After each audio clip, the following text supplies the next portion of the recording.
What is going on, all my hot shots? Today I'll be showing you guys how to improve in Valorant. This is the #1 question I get asked on stream. By the way, guys, here's a little plug for my stream. I stream every other day usually on my YouTube channel right here, so just check it out. Currently a diamond, we're like high elo, you know, like diamond, high plat. Trying to get to immortal before the season ends, so yeah. I appreciate all the support lately, guys. It's been wild. Also check out my upload from yesterday. It was just some highlights from my stream, some epic plays. Got a crazy wallbang and stuff, but here we go. So the first tip I have to give you guys, is the most important one, is to have some sort of an aim trainer regiment, or like aim regiment, you know, to get your shots on. For instance, this is what I do. I'll start out, I'll jiggle peek. If you guys don't know what jiggle peeking is, it's where you strafe and then counter strafe. Right before you shoot, you counter strafe right before you shoot. So I'm gonna be pressing A, you know, like going left, and right before I shoot, I'm gonna hit D, and that's gonna make your shot be accurate like this. See, like that, first shot accuracy every time. Because you pretty much just like counter it with your movement, your bullet, your recoil. I do that for a little bit, just make sure that's on, because I like to do that a lot. That's a really useful tip when you're behind cover. You can go like this and just go. Alright, and the next thing I like to do is go over here, right here, to the skills test. And I like to put it on hard, but if you're not really comfortable with that, go to medium or easy for you. And just focus on your flicks, getting one-tap headshots. So either by like a Guardian or a Vandal or a Sheriff, something that will one-hit people in the head. Start it and just work on your flicks. Keep in mind, guys, I just got on. So to make this video, I haven't warmed up at all, so this is gonna be pretty bad, probably.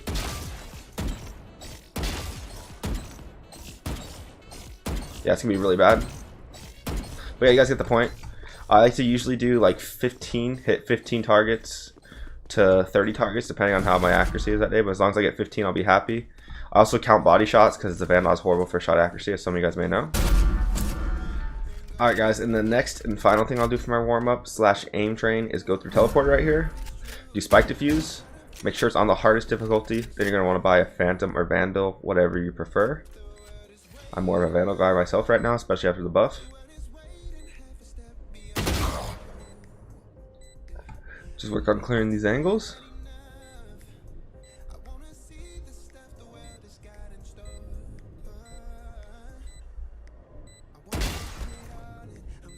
Again, this will help you clear angles, and it's going to improve your gameplay a lot, because this game is all about angles and how you approach them. So yeah, that is my warm-up routine. I will do this actually every time before I get on. Then if my shot's off, I'll just randomly hop in and keep doing this till it gets back on. This is what I do.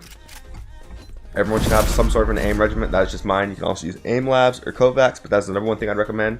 The #2 thing I'm going to recommend, and I'm pretty sure you guys always hear this, is going to be crosshair placement. So a lot of new players, when they approach something, when they approach an angle, they're going to just be looking at feet level or like dick level or something. They're not going to be looking head level. Like if you look at it, every gun has a crazy headshot multiplier, as you can see right there. Like the Vandals is 160, like that's insane. Compared to a 40 body shot, that's crazy. That's a one-tap kill with armor. Along with every other gun, headshots are going to do significantly more damage. So what you're going to want to do is just focus on keeping your crosshair at their head. I know it's a tough concept when you first start playing. That's how it was for me in CSGO, but then eventually you'll start getting used to it. So a lot of people, when they like go around corners and stuff, clear angles, they're going to be looking around like this. No, you want to aim head level. Think about where people are going to be. Aim head level like that. Another thing that you can do, like I said before, is counter strafing. So once you know someone's head level, you can go like that. See, something like that. For tip #4, we're going to go into the agent part of this.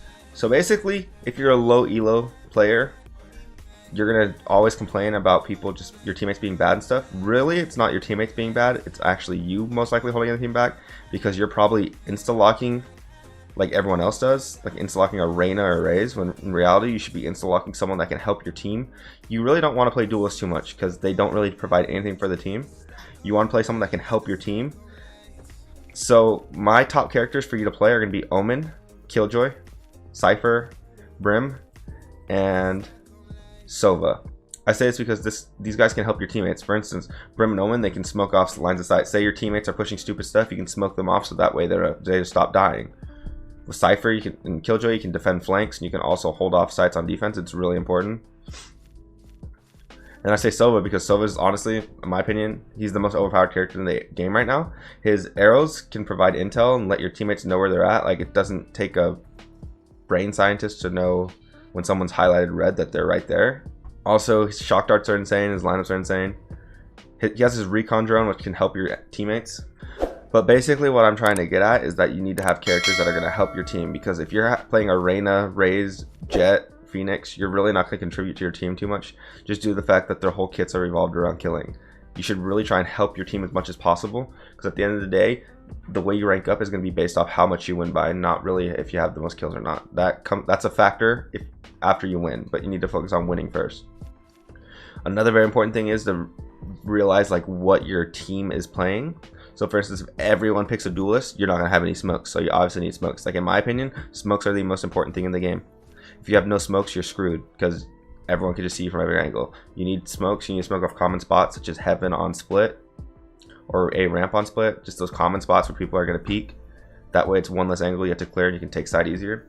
After that, I'd say the next most important character you're going to need is either a Killjoy or a Cypher, one of those two, just to hold off flanks and also hold off sights. They're really important right now. Sentinels are really strong, excluding safe.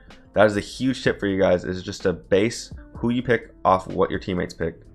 And now for my last tip to improve Valorant, this is going to be like the most important thing in my opinion, is going to be review how you play and overanalyze every situation when you die. For instance, I'll go right here to my Fire Explorer right here. I'm going to go over here to where I store my videos. And while I'm editing, I will usually like take a look at my gameplays and see what I'm doing wrong and stuff. For instance, like it's just earlier there. I'll be watching what I did wrong, what I did right. Like right here, we'll take an example. Flash it. So I'm gonna flash here. We swung. I pulled out. That was really smart on my end. I pulled out. Most people would just stay out. That was really smart. Then I just keep going back.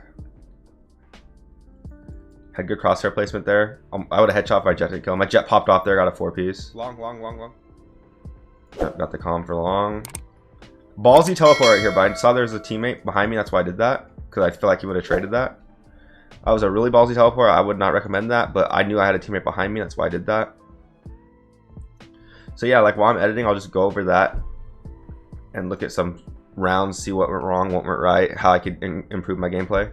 And another thing I will do is I will also do that live, like as you guys know, in stream and stuff. I will always just say like how it was a stupid play by me, or how I could do something different. You need to overanalyze your game and realize what you could have did wrong, what you could have did better, and what you did wrong. It's a tough concept for new players, but once you do that, you can really start to think and realize what you're doing right and what you're doing wrong. And then you can start playing the game more like chess instead of checkers, because this game has a lot of moving pieces to it. You need to know like what characters are going on, like who's going where, like what angles people usually hold, like what utility does what, like what the enemy team makes to do. Like you can eventually just start doing that after you start overanalyzing your gameplay and overanalyzing other people's gameplay. You'll see a lot of pro players doing the same thing, such as Shroud. You'll see him say it. You'll see ACU say it all the time. He'll be like, oh man, I should have pushed there, I shouldn't have did that.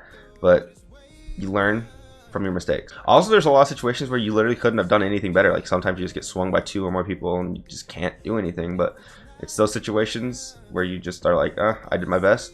That's what you gotta do. Move on to the next round. So honestly, one last thing I would recommend before I end this video is that you should queue with like 1 or 2 people. Don't 4 or 5 stack. Should be matched against other 4 or 5 stacks, and that's not very fun because a lot of times those people can be really sweaty. So just make sure you queue with 1 to 2 people, because that'll make it more enjoyable experience. Make sure they have mics, they have good comms, and they're about equal skill level as you, and you should do fine. Again guys, I live stream usually every other day on this channel. If you guys could just please drop a sub and also hit the alert button, that would be great, so you're notified when I live stream. I appreciate all the support lately, guys. If you guys have any other video ideas or need help with anything else, make sure to leave in the comment section below. I respond to each and every comment. Adios. I used to feel so devastated.